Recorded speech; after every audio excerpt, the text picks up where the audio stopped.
আসসালামু আলাইকুম। ওয়াফিয়ার পক্ষ থেকে সবাইকে অনেক অনেক আদর আর ভালোবাসা। ওয়াফিয়ার বিকেলে খেলার কিছু মুহূর্তই আপনাদের সাথে শেয়ার করতে চলে আসলাম। ওয়াফিয়া উঠানে নেমে কতটা খুশি আপনারা তো ভিডিওতে দেখতেই পাচ্ছেন। নিজে নিজে নাচও করতেছে। ওই কিন্তু এভাবেই উঠানে নামলে খুব খুশি থাকে। উঠানের যত ঘাস আছে সবগুলো উঠাতে থাকে।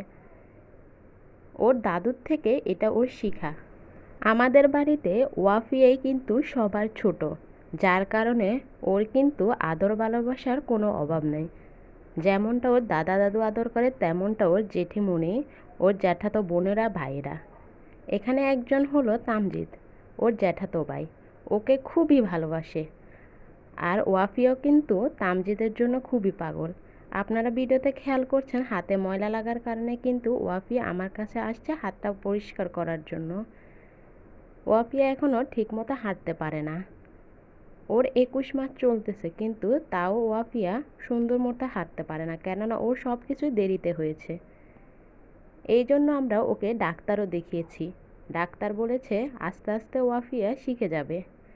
আপনারা দেখেন ওই কিন্তু উঠানের সবগুলো ঘাসে তুলতেছে। ও তেমন পারে না, কিন্তু চেষ্টা করে। ওর আব্বু কিন্তু ওর সাথে সব সময় বাড়িতে থাকলে থাকে, ওকে কোনোভাবেই একা ছাড়ে না। ওর এই ভিডিওগুলো কেমন লাগে অবশ্যই কমেন্টস করে জানাবেন।